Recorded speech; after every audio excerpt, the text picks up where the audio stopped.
Good morning. Today I am starting off with a series of introductory lectures on Browning.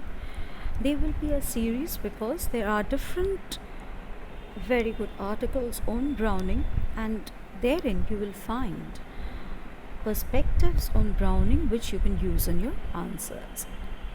So please pay attention to those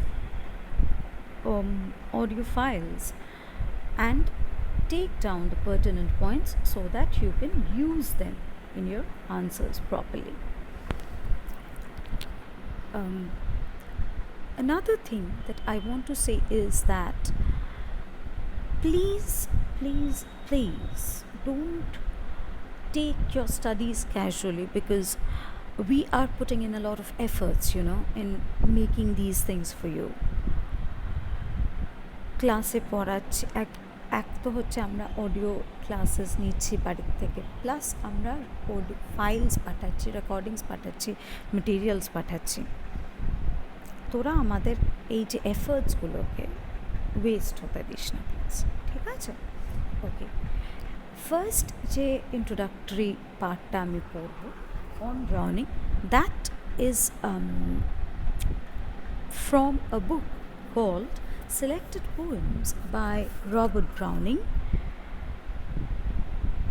This is edited by James Reeves. Now, why am I saying edited by James Reeves?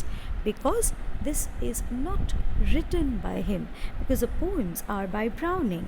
He has simply made, by Reeves has simply made a collection of that, and he has represented it in a volume. This book is not very modern, very contemporary. This was first published in 1955 and the last edition came out in 1975, but it's a very good book, and the introduction particularly is very good, and I would like you to listen to it carefully. দেখ, তোরা উত্তরে কি লিখবি আমি সেটা বলে দিতে পারবো না, কিন্তু I can only tell you what is going to help you. ঠিক আছে? So please listen to the lectures carefully, যতটা attention দিতে পারিস ততটা দে, and I'm sure it will be of help to you. So this particular text is titled, first it's an introduction to Robert Browning. That is something which you need to remember. So it talks about Browning's poetry, Browning's life, Browning's achievements, everything. You might just lose your attention as you always do, but then please try to focus. তো এটা হচ্ছে first lecture, selected from the introduction of the Selected Poems by Robert Browning, edited by James Reeves, R-E-E-V-E-S. We know that the dates of Robert Browning were 1812 to 1889. That is, he lived for about 77 years. On the last day of 1889, that is on 31st December 1889, Robert Browning was buried in Poets' Corner in Westminster Abbey.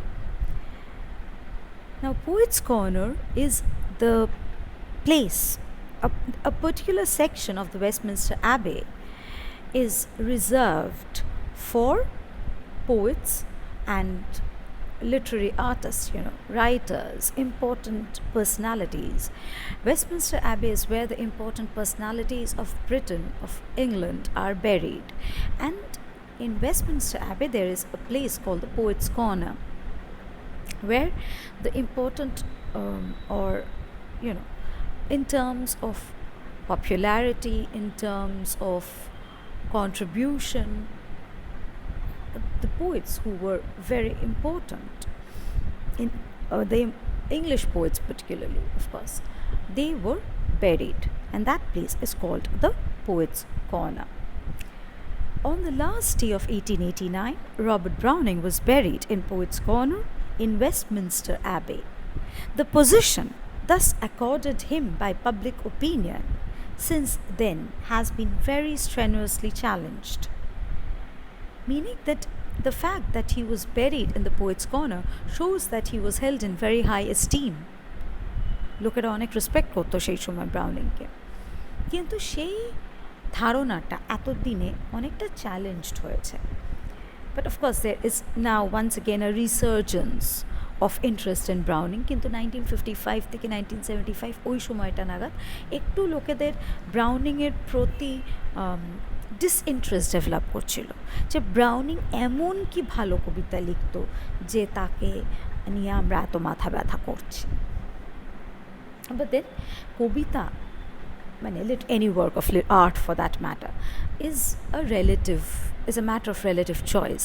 আমার যেটা ভালো লাগে সেটা অন্য কারো ভালো নাও লাগতে পারে, সেটার জন্যে আমি নিজেকেও দোষী মনে করব না, আবার অন্য মানুষটাকেও দোষী মনে করব না। Anyways, so the position thus accorded him by public opinion has since then been very strenuously challenged. Elderly people whose minds were formed during the period of Browning's highest reputation are loud in his defiance against a younger generation, now middle-aged, who have allowed their idol's name to fall into disrepute. They are exultant at signs of a Browning revival. Exultant মানে খুব খুশি, আনন্দিত। A still younger generation is puzzled to know what to make of the voluminous and scarcely accessible master who has been variously compared with Chaucer, whom they admire, and dismissed as a bore mane, very dull, a Philistine, বড্ড বেশি মানে এটা করা উচিত ওটা করা উচিত টাইপের বলে, optimist. I have already said that Browning was an optimist, and even something of a humbug. Humbug is a person who seems to know everything. সেরকম একটা impression দেয় লোককে। It is largely for the generation of the puzzled that the present selection has been made. Anyone anxious to discover Browning has the formidable task of finding out where to begin amidst the 1,500 closely printed columns of the collected poems. A reader of poetry brought up on, say, Donne, Marvell, Blake, Keats, and Hopkins, who are known and admired principally for short poems of incomparable beauty and in the main compressed, almost gnomic utterance, may be wearied by Browning's apparently inexhaustible longeors, his narrative garrulity, his prolix prosiness. They may have read Oscar Wilde's remark, Meredith is a prose Browning, and so is Browning. He used poetry as a medium for writing in prose. Oscar Wilde, incidentally, is one of the most popular Victorian dramatists and fiction writers. Nevertheless, so they may object to being buttonholed by a familiar old gentleman with a long tongue, but alas, no glittering eye and forced to listen to 2,000 or 3,000 lines of doubtful medieval history. So now, when we are talking about this is also a reference to another very famous poem. This glittering eye and all these things are references to the Rime of the Ancient Mariner, the protagonist of the Rime of the Ancient Mariner who seems to hypnotize the listener with his words and his looks. So that hypnosis is not perhaps present in Browning. Nevertheless, they do not perhaps find the usual anthology pieces quite convincing evidence of the greatness ascribed to Browning. Yet they have a strong feeling that somewhere amidst the medieval bric-a-brac, the prosiness, the grotesque rhymes, the flat blank verse, the frequent exhortations towards an ill-defined upward striving, a poet lies hidden. A writer of this younger generation concludes an interesting article on Browning with the opinion that he was a genuine but not a great poet. I hope that the genuine poet may be found in this present selection. The question of Browning's greatness must be left aside. Our notions of what constitutes this elusive quality are undergoing continual change. Elusive is Elusive. Elusive is something which is eluding us. ELUDING মানে আমাদের নাগালের বাইরে চলে যাচ্ছে, আমরা ছুঁতে চাইছি কিন্তু পারছি না. So that is elusive. I doubt whether he can be called great for our time and a modern period, whether Browning can actually be called great in the sense in which Donne and Blake are great. It would be difficult to name a single poem of Browning's which would at present find general acceptance as revealing unmistakably the accent of greatness. What might be more acceptable perhaps is the idea of Browning as a major poet. Now there's a difference between a great poet and a major poet, right? So Browning might be called a major poet, not a great poet, in the sense in which neither Donne nor Blake is major. Their poems, they are great poets, but they are not major poets. Major because they are not important in terms of the volume of their poems, in terms of the volume of their works, and in terms of the influence they had on later generations. So,